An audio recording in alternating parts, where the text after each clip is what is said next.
નમસ્કાર વિદ્યાર્થી મિત્રો, આજના લેક્ચરની અંદર આપણે સ્વાધ્યાય 2.1 ના દાખલા ગણીશું. આની પહેલાના લેક્ચરમાં આપણે ભણી ગયા કે જ્યારે પણ આપણને બહુપદીના શૂન્યો આલેખ પર દર્શાવેલ હોય ત્યારે તેના શૂન્યો આપણે કઈ રીતે શોધવા. સામાન્ય રીતે જ્યારે બહુપદીના શૂન્યો આપણે આલેખ પરથી શોધવાના થાય ત્યારે જેટલા પણ બિંદુઓ x અક્ષને સ્પર્શતા હોય એ બિંદુઓની કુલ સંખ્યા જો આપણે ગણી લઈએ તો આપણને આપેલ બહુપદીના કુલ શૂન્યો આપણને મળે. તો આજે આપણે સ્વાધ્યાય 2.1 ના જેટલા પણ દાખલાઓ છે તે ગણવાની કોશિશ કરીશું. તો સૌપ્રથમ આપણે સ્વાધ્યાય 2.1 નો પ્રશ્ન 1 ગણવાની કોશિશ કરીએ. પ્રશ્ન 1 આપેલો છે કે નીચેની આકૃતિમાં કોઈ બહુપદી p of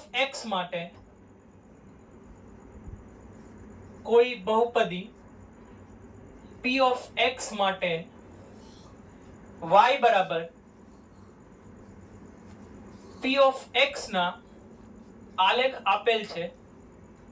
તો અહીં આપણને જુદા જુદા આલેખ આપેલ છે અને કહ્યું છે કે દરેક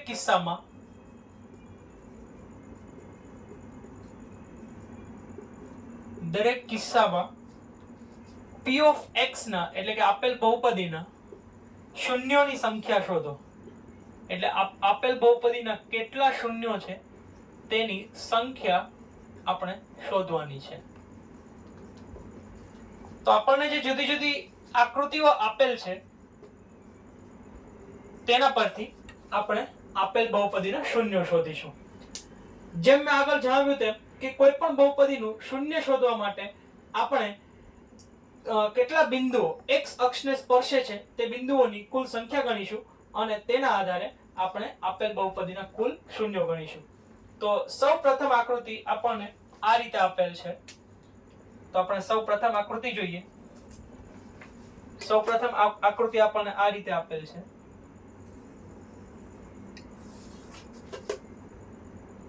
સૌપ્રથમ આપણે x અને y અક્ષ ડ્રો કરીએ.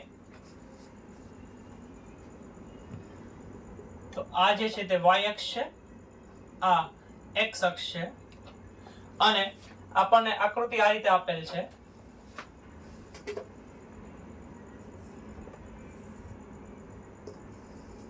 આ રીતે આપણને આકૃતિ આપેલ છે. હવે જો તમે અહીં જુઓ તો આ જે આલેખ આપણને આપેલ છે તે સુરેખા છે. એટલે કે તે x અક્ષને તમે જુઓ કે x અક્ષને કોઈ પણ બિંદુની અંદર સ્પર્શતો નથી, તે x અક્ષને સમાંતર છે. તેથી જો x અક્ષને સ્પર્શતા કોઈ બિંદુ નહીં હશે તો આપણે લખી શકીએ કે આ જે આલેખ છે, આ જે બહુપદી છે તેના માટે કોઈ પણ એક પણ શૂન્ય આપણને મળશે નહીં. તેથી આપણે લખીશું કે આપણને શૂન્ય મળશે નહીં.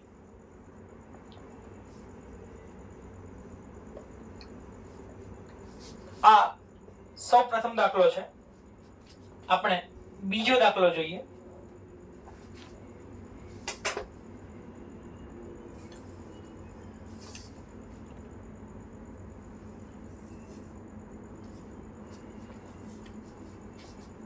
તો બીજા દાખલા માટે આપણે x અને y અક્ષ સૌપ્રથમ દોરી લઈએ. તમે જુઓ કે બીજો દાખલો આપણને આ રીતે આપેલ છે. તમે અહીં જોઈ શકો કે આ એક બિંદુ એવું છે કે જ્યાં આપેલ બહુપદીનો આલેખ જે છે તે x અક્ષને સ્પર્શે છે. તો માત્ર એક જ બિંદુ એવું મળે છે જ્યાં x અક્ષ પર આલેખ સ્પર્શતો હોય. તો અહીં આપણે લખીશું કે આપેલ બહુપદી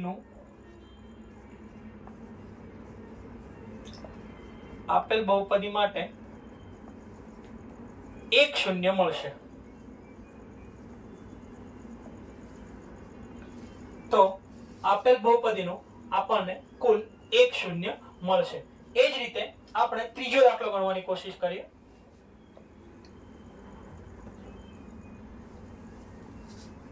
તો હવે આપણે દાખલા ક્રમાંક 3 જોઈએ.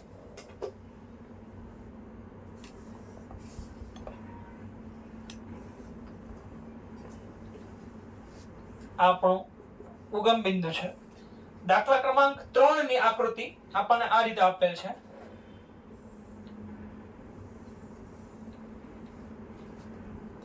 અહીં તમે જુઓ કે એક આ બિંદુ, એક આ બિંદુ અને એક આ બિંદુ, આવા કુલ 3 બિંદુઓ આપણને અહીં મળે છે. અને આ 3 બિંદુઓ માટે આપણે શૂન્યોની સંખ્યા જો જોઈએ તો 3 બિંદુઓ x અક્ષને સ્પર્શે છે. તેથી આપણે કહી શકીએ કે આપેલ આલેખ માટે અથવા તો આપેલ બહુપદી માટે આપણને કુલ 3 શૂન્યો મળશે. તો હું લખું કે આપેલ બહુપદી માટે કુલ 3 શૂન્ય મળશે.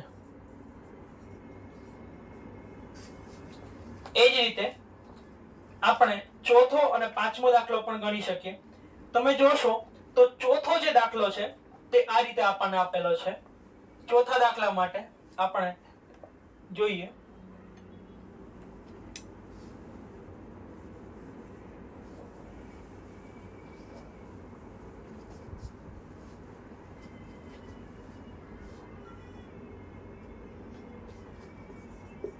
ચોથા દાખલાની આલેખ આપણને આ રીતે આપેલો છે.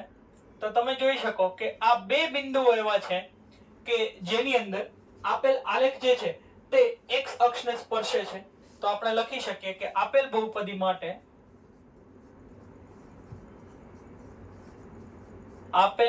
માટે કુલ 2 શૂન્ય મળશે.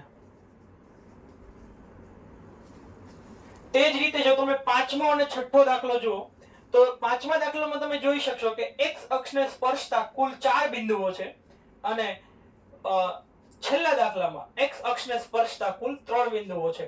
તેથી પાંચમા દાખલામાં આપણને શૂન્યોની સંખ્યા 4 મળશે અને છેલ્લા દાખલામાં આપણને શૂન્યોની સંખ્યા કુલ 3 મળશે. તો આ રીતે આપણે કોઈ પણ બહુપદી માટે તેના શૂન્યોની સંખ્યા તેના આલેખ પરથી શોધી શકીએ. ફરીથી કહું છું વિદ્યાર્થી મિત્રો કે જેટલા બિંદુઓ x અક્ષને સ્પર્શતા હશે તેટલા એની શૂન્યોની આપણે કુલ સંખ્યા લઈશું. તો આ રીતે આપણે કોઈ પણ બહુપદીના શૂન્યો શોધી શકીએ. હવે આના પછી જે આપણે ટોપિક ભણવાનો છે તે આપણે બહુપદીના શૂન્યો અને તેના સહગુણકો વચ્ચેનો સંબંધ આપણે જોવાનો છે.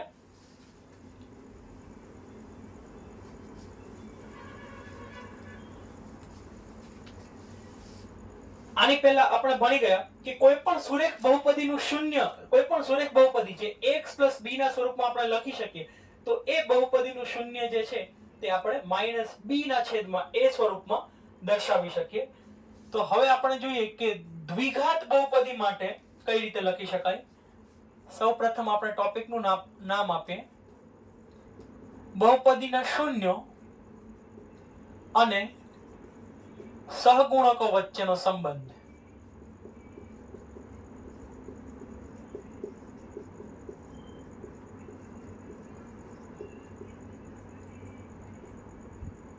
તો આપણને ધારો કે કોઈ એક દ્વિઘાત બહુપદી આપેલ છે અને તેના માટે આપણે તેના શૂન્યો વચ્ચેનો સંબંધ આપણે શોધવો છે. તો ધારો કે કોઈ દ્વિઘાત બહુપદી આવી છે. જો દ્વિઘાત બહુપદી ax² + bx + c સ્વરૂપમાં હોય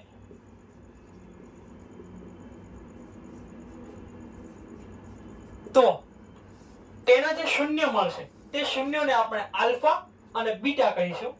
તો આપણે લખીશું કે તેના શૂન્યો,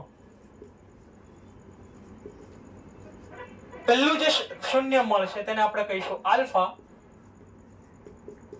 આ ગ્રીક મૂળાક્ષર છે જેને વંચાય છે આલ્ફા, અને બીજું જે છે તેને કહીશું આપણે બીટા. તો તેના જે શૂન્ય છે આલ્ફા અને બીટા તેના માટે આપણે લખી શકીએ. સૌપ્રથમ આપણે આ બંને શૂન્યોનો સરવાળો શું થાય તે લખીશું. તો આપણે લખીએ આલ્ફા વત્તા બીટા બરાબર માઇનસ બી ના છેદમાં એ. એટલે કે અહીં આપણને જે બી આપેલો છે અને એ આપેલો છે તે આપણે લઈશું. અથવા તો એને બીજા સ્વરૂપમાં લખવું હોય તો આપણે લખી શકીએ કે માઇનસ x નો સહગુણક છેદમાં x સ્ક્વેર નો સહગુણક. આ રીતે પણ આપણે આ સૂત્રને દર્શાવી શકીએ. જો તમે નોટ ડાઉન કરશો વિદ્યાર્થી મિત્રો તો આપણે જે સુરેખ બહુપદી માટે લીધેલું સુરેખ બહુપદી ax b માટે પણ આપણે આ જ સૂત્ર લખેલું માઇનસ b ના છેદમાં a અને તેના માટે પણ આપણે આ જ સેમ સૂત્ર લખેલું. તો એ જ સૂત્ર આપણે આલ્ફા બીટા માટે પણ મેળવી શકીએ. અને જો આપણે આ બંને શૂન્યોનો ગુણાકાર કરીએ એટલે કે આલ્ફા ગુણ્યા બીટા જો આપણે કરીએ તો એના બરાબર આપણે લખી શકીએ c ના છેદમાં a, જ્યાં c છે તે અચળ પદ છે અને a જે છે તે x સ્ક્વેર નો સહગુણક છે. તો આ રીતે આપણે આલ્ફા અને બીટા આ બંને વચ્ચેનો સંબંધ લખી શકીએ. યાદ રાખજો કે આ બંને સૂત્રો જે છે તે ખૂબ જ અગત્યના છે અને આ બંને સૂત્રોના આધાર પર આપણે સમગ્ર સ્વાધ્યાય 2.2 વિદ્યાર્થી મિત્રો ગણવાનો છે. તો આ બંને સૂત્રો જે છે તે નોટની અંદર ખાસ નોટ ડાઉન કરી રાખજો અને ભવિષ્યમાં આપણે જ્યારે આના પછીના લેક્ચરની અંદર જ્યારે આપણે સ્વાધ્યાય 2.2 ગણીશું ત્યારે આપણે આ બંને સૂત્રોનો ઉપયોગ કરીશું. તો સૂત્ર નંબર 1 આ આપણા માટે ખૂબ જ અગત્યનું સૂત્ર છે જે બે શૂન્યોનો સરવાળો દર્શાવે છે અને તેના પછીનું જે સૂત્ર છે જે બંને શૂન્યોનો ગુણાકાર દર્શાવે છે તે સૂત્ર પણ આપણા માટે ખૂબ જ અગત્યનું છે. આના સિવાય જો આપણે ત્રિઘાત બહુપદી આપણને આપેલી હોય તો એના માટે પણ આપણે આ તમામ શૂન્યો વચ્ચેનો એના ત્રણ શૂન્ય વચ્ચેનો સંબંધ આપણે લખી શકીએ. પરંતુ એક્ઝામના પોઈન્ટ ઓફ વ્યૂ થી પરીક્ષાના પોઈન્ટ ઓફ વ્યૂ થી જો આપણે જોઈએ તો ત્રિઘાત બહુપદી સામાન્ય રીતે પરીક્ષાની અંદર પૂછાતી નથી. તેથી આપણે ત્રિઘાત બહુપદીને બાદ કરી શકીએ.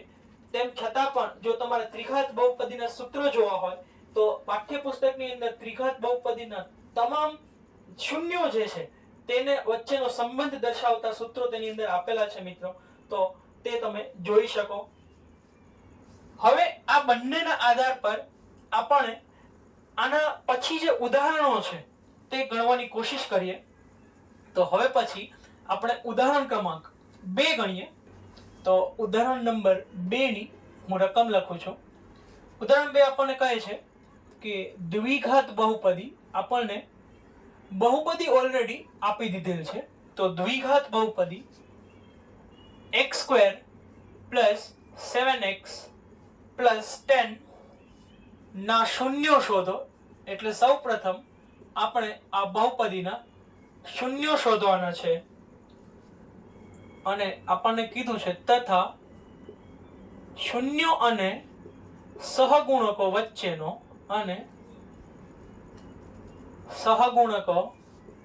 વચ્ચેનો સંબંધ ચકાસો.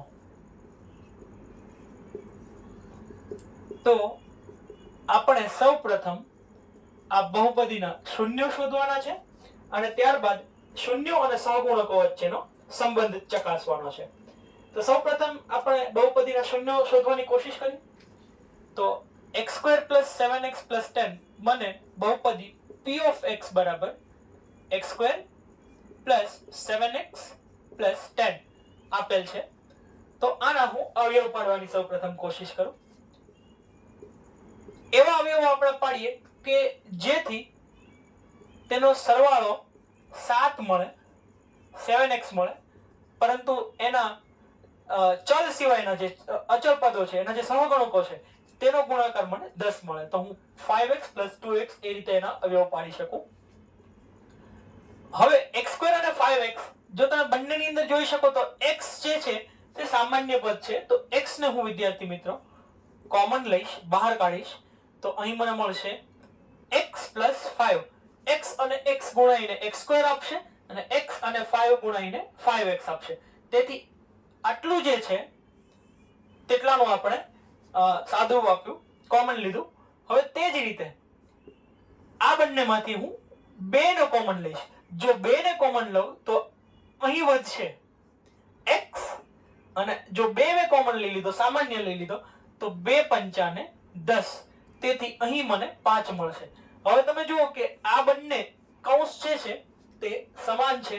જો આ બંને કૌંસને હું સામાન્ય લઈ લઉં x + 5, તો બીજા કૌંસમાં મને મળશે x + 2. તો p of x બરાબર મને મળ્યું x + 5 અને બીજા બ્રેકેટમાં x + 2. તો શૂન્ય શોધવા માટે હું p of x બરાબર 0 લઈ લઉં તો 0 બરાબર મને મળશે x + 5 into x + 2. તેથી હું લખી શકું કે x + 5 બરાબર 0 અને x + 2 બરાબર 0. તો +5 જે છે તેને હું બરાબરની સામેની બાજુ લઈ જાઉં તો x બરાબર મળશે મને -5, અને અહીં જો +2 ને હું બરાબરની સામેની બાજુ લઈ જાઉં તો x બરાબર મળશે મને -2. તો x બરાબર -5 અને -2 જે છે તે મને આપેલ બહુપદીના શૂન્યો મળ્યા. તો હું કોઈ પણ એક શૂન્યને, આપેલ 2 શૂન્યમાંથી કોઈ પણ એક શૂન્યને આલ્ફા કહી દઉં તો હું લખી શકું કે તેથી આલ્ફા બરાબર -5, અને કોઈ પણ બીજું શૂન્ય છે તેને હું બીટા કહી દઉં તો બીટા બરાબર -2. યાદ રાખજો વિદ્યાર્થી મિત્રો કે કોઈ પણ શૂન્યને તમે આલ્ફા અને કોઈ પણ શૂન્યને તમે બીટા કહી શકો. તેનો ક્રમ બદલાવવાથી તમારો જે જવાબ છે તેની અંદર કોઈ ફરક પડશે નહીં. તો તમે કોઈ પણ, આને હું આલ્ફા કહું અને આને જો બીટા કહું તો પણ જવાબ બંનેનો એક સરખો આવશે. તો હવે આપણે બંને સંબંધો ચકાસીએ. સૌથી પહેલો સંબંધ છે આલ્ફા + બીટા બરાબર -b/a. તો સૌપ્રથમ આપણે a, b અને c મેળવી લઈએ. તો અહીં હું લખું, તમે અહીં જુઓ કે જો આને આપણે સરખાવીએ ax² + bx + c ની સાથે તો ax² તો a બરાબર મને 1 મળશે. તમે અહીં જોઈ શકો કે x² ની સાથે કોઈ પણ સહગુણક ગુણાયેલો નથી, તેથી કંઈ ગુણાયેલો ન હોય તો આપણે a બરાબર 1 લઈ શકીએ, b બરાબર 7 લઈ શકીએ. x ની સાથે ગુણાયેલ પદ જે છે તે અહીં 7 છે તો b બરાબર હું 7 લઈ શકું. યાદ રાખજો કે અહીં 7 ની આગળની જે નિશાની છે તે પ્લસ છે, તેથી અહીં મેં b બરાબર +7 લીધો છે. જો અહીં માઈનસ હોત વિદ્યાર્થી મિત્રો તો અહીં મારે -7 લખવું પડે. અને c એટલે અચળ પદ, તો અચળ પદ મને આપેલું છે 10. ફરીથી જો c બરાબર માઈનસ હશે તો મારે અહીં પણ માઈનસ લખવું પડશે. તો a બરાબર 1, b બરાબર 7 અને c બરાબર મને 10 મળે છે. તો હવે હું આલ્ફા અને બીટા ની કિંમત મૂકું અને a અને b ની કિંમત મૂકી અને શોધું કે શું આ બંને ડાબી બાજુ અને જમણી બાજુ સમાન થાય છે કે નથી થતી. તો આલ્ફા ની કિંમત છે -5, તેથી આલ્ફા બરાબર હું લખું -5 વત્તા બીટા ની કિંમત છે -2, તેથી બીટા બરાબર હું લખીશ -2 બરાબર માઈનસ b ની કિંમત મને આપેલી છે 7, તેથી b બરાબર હું લખીશ 7 અને a ની કિંમત આપેલી છે 1, તેથી a બરાબર હું લખીશ 1.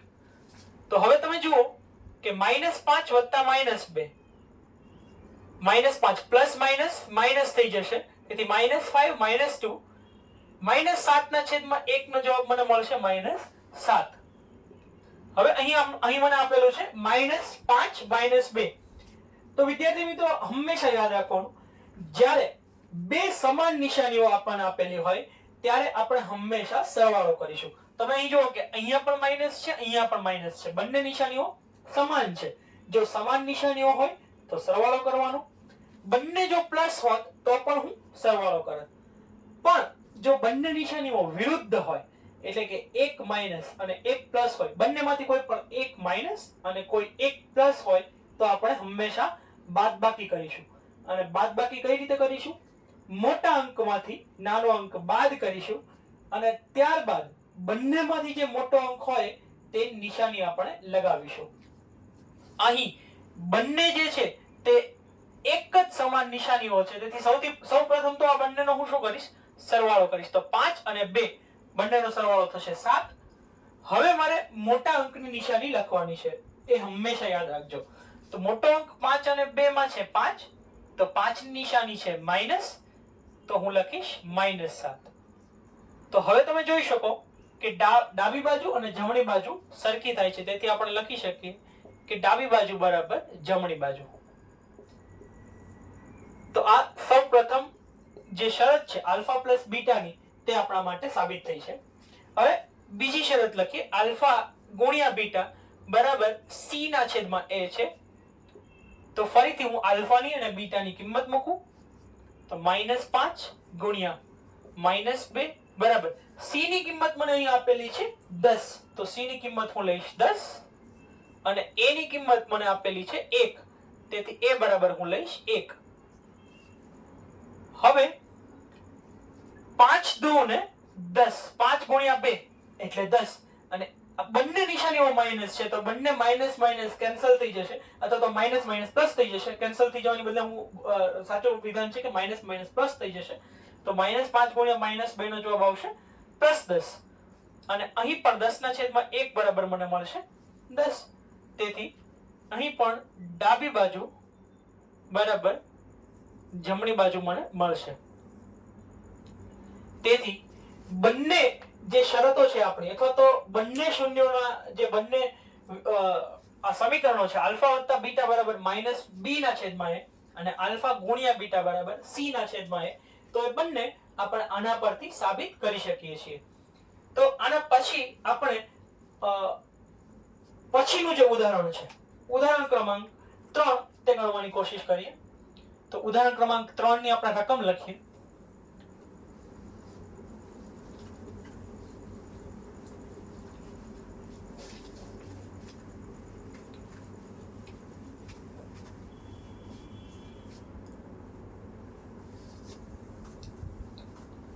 ઉદાહરણ 3 મને કહે છે કે બહુપદી x² - 3 ના શૂન્યો શોધો અને તેના શૂન્યો અને સહગુણકો વચ્ચેનો સંબંધ ચકાસો.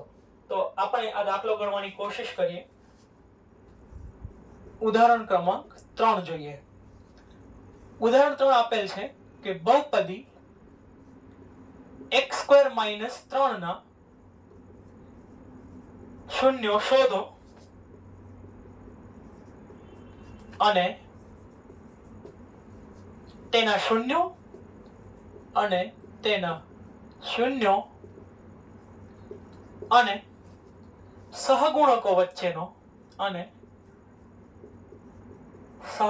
વચ્ચેનો સંબંધ ચકાસો.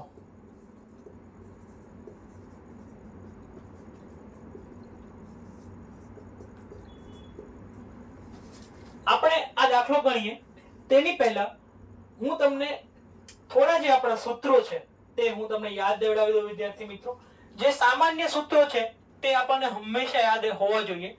સૌપ્રથમ સૂત્ર છે x + y ના હોલ સ્ક્વેર નું. તો x + y ના હોલ સ્ક્વેર નું સૂત્ર છે x² + 2xy + y². એ જ રીતે x - y ના હોલ સ્ક્વેર નું સૂત્ર છે x² - 2xy + y². અને ત્રીજું x² - y² નું સૂત્ર છે x - y x + y. હવે સામાન્ય રીતે x² - y² નું સૂત્ર જે છે તે વિદ્યાર્થીઓ તરત યાદ રાખી લે છે, પરંતુ આ બંને સૂત્ર જે છે તેમાં પ્લસ માઈનસ ની અંદર ભૂલ કરી બેસે છે. તો હવે કઈ રીતે યાદ રાખવાનું? તો વિદ્યાર્થી મિત્રો અહીં જુઓ કે x + y નો હોલ સ્ક્વેર હોય અથવા તો x - y નો હોલ સ્ક્વેર હોય, બંનેમાં પદ સમાન જ છે. અહીં પણ x² છે, અહીં પણ 2xy છે અને અહીં પણ y² છે. એટલે કે બંને બહુપદીઓની અંદર, બંને સૂત્રોની અંદર જે પદ છે 3 તે તો સમાન જ છે. માત્ર એક જ ફરક આવે છે કે જ્યારે x - y નો હોલ સ્ક્વેર હોય ત્યારે જે બીજું પદ છે તે માઈનસ આવે છે. આના સિવાય બંનેની અંદર, બંને સમીકરણની અંદર કોઈ ફરક નથી. તો આપણે આ બંને સમીકરણ હંમેશા યાદ રાખજો. આમ તો આ 3 સમીકરણો ખૂબ અગત્યના છે, તેથી આ 3 સમીકરણો તમારી નોટબુક ની અંદર કશે નોંધ કરી રાખો અને હંમેશા આ ત્રણ સમીકરણો આપણે યાદ રાખીશું. તો આપણે અહીં ત્રીજું સમીકરણ આપણને જે આપેલું છે x² - y² નું, તેના પરથી આ દાખલો આપણે ગણવાનો છે. તો મને બહુપદી p of x ઓલરેડી આપેલી છે x² - 3. તો તમે અહીં જોઈ શકો કે આ x² - y² ના સ્વરૂપનું બહુપદી મને આપેલી છે. તો હું આ રીતે લખી શકું x² - વર્ગમૂળમાં 3 નો વર્ગ. જ્યારે વર્ગમૂળનો વર્ગ આપણે કરીએ ત્યારે આપણને મૂળ સંખ્યા પાછી મળે, એટલે કે વર્ગમૂળમાં જો 3 હોય અને એનો વર્ગ હું કરું તો મને 3 મળશે. વર્ગમૂળમાં 2 નો જો હું વર્ગ કરીશ તો મને 2 મળશે. તો આ રીતે તમે હવે જુઓ કે આ x² - y² ના સ્વરૂપનું આપણે આ આખું જ બહુપદીને આપણે ફેરવી દીધી. તો આના બરાબર લખી શકાશે x - વર્ગમૂળમાં 3 અને x વત્તા વર્ગમૂળમાં 3. તમે અહીં જુઓ કે x - y x + y એ રીતે આપણે એનું વિભાજન કરેલ છે. તો એ જ વસ્તુ આપણે અહીં પણ લખેલી છે કે x - 3 x - વર્ગમૂળમાં 3 અને x વત્તા વર્ગમૂળમાં 3. તો p of x બરાબર મને આ રીતે મળશે. હવે મારે જો શૂન્ય શોધવા હોય તો આ બંને કૌંસને હું 0 ની સાથે શૂન્ય સાથે સરખાવું તો મને સૌપ્રથમ મળશે x - વર્ગમૂળમાં 3 બરાબર 0 અને બીજા કૌંસ બરાબર મળશે x વત્તા વર્ગમૂળમાં 3 બરાબર 0. x ને જો હું સૂત્રનો કર્તા બનાવું તો વર્ગમૂળમાં 3 જે છે તે બરાબરની સામેની બાજુ જશે.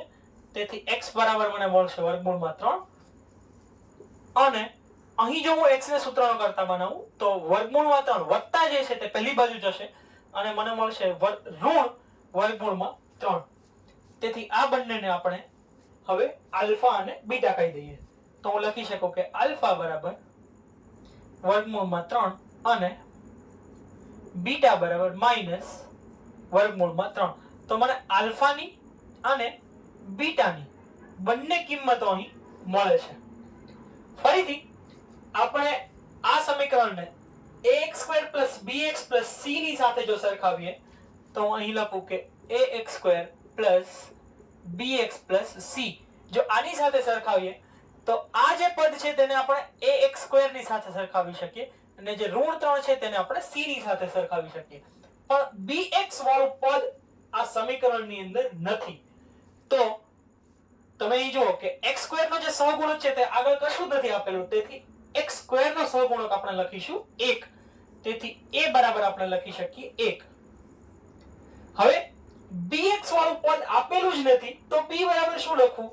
જો bx વાળું પદ ના આપેલું હોય તો હંમેશા યાદ રાખજો કે b બરાબર આપણે 0 લખી શકીએ. જે પદ આપણને ન આપેલું હોય તેના બરાબર આપણે 0 ધારી લઈશું તો 0 લખી લઈશું. અને c બરાબર મને મળશે -3. તો c ની કિંમત હું લખું છું -3. હવે આપણે જે આપણા બંને શૂન્યો વચ્ચેનો જે સંબંધ છે આલ્ફા અને બીટા વચ્ચેનો તે બંને સંબંધ આપણે ચકાસીએ. તો સૌપ્રથમ હું લખીશ આલ્ફા વત્તા બીટા બરાબર -b/a. તો સૌપ્રથમ આપણે આલ્ફા અને બીટાની કિંમતો મૂકીએ. આલ્ફા છે વર્ગમૂળમાં 3 વત્તા બીટા છે વર્ગમૂળમાં 3. તો હું કૌંસમાં લખું વર્ગમૂળમાં 3 બરાબર માઈનસ b ની કિંમત છે 0 તો હું b બરાબર લખીશ 0 અને a ની કિંમત છે 1 તો a ની કિંમત હું લખું છું. તેથી વર્ગમૂળમાં 3 પ્લસ માઈનસ થઈ જશે માઈનસ. તેથી વર્ગમૂળમાં 3 માઈનસ વર્ગમૂળમાં 3 બરાબર 0 ના છેદમાં કંઈ પણ લખીએ તો તેનો જવાબ હંમેશા 0 જ આવે. તેથી 0 ના છેદમાં 1 મને મળશે 0. અને 0 જે છે તે તટસ્થ સંખ્યા છે મિત્રો. ન તો તે પ્લસ છે, ન તો ધન છે, ન તો તે ઋણ છે. તેથી આપણે ખાલી 0 લખીશું. અને વર્ગમૂળમાં 3 માઈનસ વર્ગમૂળમાં 3 પણ થશે 0. તેથી તમે જોઈ શકો કે ડાબી બાજુ અને જમણી બાજુ બંને સરખી થાય છે. તેથી આપણે લખી શકીએ કે ડાબા બરાબર જવા, ડાબી બાજુ બરાબર જમણી બાજુ. તે જ રીતે આપણે બીજો સંબંધ ચકાસીએ. બીજો સંબંધ આપણને આ રીતે આપેલો છે આલ્ફા ના છેદમાં બીટા બરાબર c ના આલ્ફા ઇન્ટુ બીટા બરાબર c ના છેદમાં a. તો આલ્ફાની કિંમત હું મૂકું, આલ્ફાની કિંમત મને આપેલી છે વર્ગમૂળમાં 3, બીટાની કિંમત આપેલી છે માઈનસ વર્ગમૂળમાં 3, સી ની કિંમત મને આપેલી છે -3 અને એ ની કિંમત આપેલી છે 1. તો વર્ગમૂળમાં 3 અને વર્ગમૂળમાં 3 નો જો ગુણાકાર થાય તો તેનો જવાબ મળે 3. જેમ આપણે વર્ગમૂળમાં 3 નો વર્ગ કરેલો એ જ છે, વર્ગમૂળમાં 3 નો વર્ગ છે, પરંતુ અહીં માઈનસ છે વિદ્યાર્થી મિત્રો, તેથી આપણે અહીં માઈનસ લખીશું. માત્ર આટલો જ ફરક થશે. બરાબર, અહીં પણ મને -3 મળશે. તો તેના પરથી આપણે કહી શકીએ કે ડાબી બાજુ અને જમણી બાજુ બંને સરખા થાય છે. તો હવે આપણે ઉદાહરણ ક્રમાંક 4 ગણીશું. ઉદાહરણ ક્રમાંક 4 ની અંદર જો તમે રકમ જોશો વિદ્યાર્થી મિત્રો, તો એની અંદર આપણને બંને શૂન્યો આપેલા છે અને તેના પરથી આપણે બહુપદી શોધવાની છે. આ પ્રકારના દાખલાઓ જે છે તે ખૂબ અગત્યના છે. ઘણી બધી વાર અહીં આપણે તમે જોશો કે આ દાખલાની અંદર આપણે સીધો જવાબ મેળવી શકીશું, પરંતુ હંમેશા એવું થશે નહીં કે જ્યારે આપણને સીધી જ બહુપદીની કિંમત મળી જાય, તો એવા સમયે આપણે અન્ય રીતો અપનાવવી પડશે. ઉદાહરણ 4 મને આપેલું છે કે જેના શૂન્યોનો સરવાળો અને ગુણાકાર, સરવાળો અને ગુણાકાર અનુક્રમે -3 અને 2 હોય તેવી દ્વિઘાત બહુપદી મેળવો, તેવી દ્વિઘાત બહુપદી મેળવો. તો આપણે આ દાખલાનો જવાબ મેળવવાની કોશિશ કરીએ. તો મને બંને શૂન્યો આપેલા છે, સરવાળો અને ગુણાકાર મને આપી દીધેલા છે. તો આપણે ધારો કે આપેલ દ્વિઘાત બહુપદી ax² bx c છે અને મને આ બંને વસ્તુ આપી દીધેલી છે. આલ્ફા પ્લસ બીટા બરાબર -b/a બરાબર -3 આપેલું છે. અને બીજું લખીએ આપણે, મને બંનેનો ગુણાકાર આલ્ફા અને બીટાનો ગુણાકાર c/a બરાબર મને 2 આપેલો છે. તો આ બંને વસ્તુ મને આપી દીધેલી છે. તો જો આપણે a બરાબર 1 લઈએ તો તમે અહીં જોઈ શકો કે જો આપણે a બરાબર 1 લઈએ તો મને આવું મળશે -3/1, તેથી -3 મળે. ક્યારે કે જો આપણે a બરાબર 1 લઈએ તો, જો a બરાબર 1 લઈએ તો મને b બરાબર ઓટોમેટિકલી -3 મળશે. અને જો એ જ વસ્તુ આપણે અહીં લખીએ, a બરાબર 1 કિંમત અહીં મૂકીએ તો c બરાબર 2/1 એટલે 2 મળશે. તો c ની કિંમત મને 2 મળશે. એટલે કે જો a ની કિંમત આપણે 1 લઈએ, a ની કિંમત જો આપણે 1 લઈએ તો આ બંને સમીકરણો જે છે આલ્ફા અને બીટા બંને સમીકરણો સંતુષ્ટ થાય છે. તો આપણે આના પરથી લખી શકીએ કે a ની કિંમત 1, b ની કિંમત -3 અને c ની કિંમત 2 છે. તો આપણે અહીં લખીએ કે તેથી a બરાબર 1, b બરાબર -3 અને c બરાબર 2 માટે બંને સમીકરણો સંતુષ્ટ થાય છે. તો જે બહુપદી છે તેની અંદર આપણે a, b અને c ની કિંમત મૂકીએ તો આપણે લખી શકીએ કે તો આપેલ બહુપદી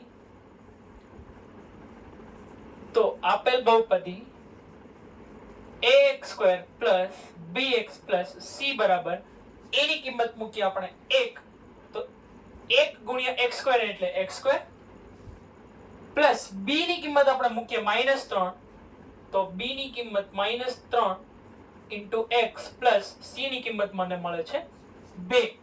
તો મને જે બહુપદી મળશે તે મને મળશે p of x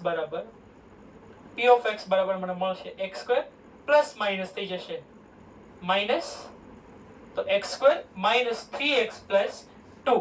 તો આ રીતની મને બહુપદી મળશે. પરંતુ જેમ મેં કીધું તેમ વિદ્યાર્થી મિત્રો કે એવું જરૂરી નથી કે દરેક વખતે આપણે આ રીતે દાખલો ગણીને શોધી શકીએ.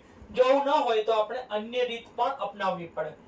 જ્યારે એ પ્રકારનો દાખલો આપણે ગણીશું ત્યારે એ અન્ય રીત પણ આપણે જોઈશું કે કઈ રીતે આપણે શોધી શકીએ કે આપેલી બહુપદી કઈ છે તે. તો હવે આપણે અહીં જોયું કે જે બહુપદી મને મળી તે x² - 3x 2 મળી. આ ઉપરાંત અન્ય બહુપદીઓ પણ આ રીતની આ પ્રકારની મળી શકે, પરંતુ શરત માત્ર એટલી છે કે x² - 3x 2 ના તે ગુણકમાં હોવી જોઈએ. એટલે કે આખા સમીકરણને હું 2 વડે ગુણું અથવા 3 વડે ગુણું અને મને જે બહુપદીનો જવાબ મળે તે બહુપદી પણ આ ત્રણે કિંમતોને સંતુષ્ટ કરશે.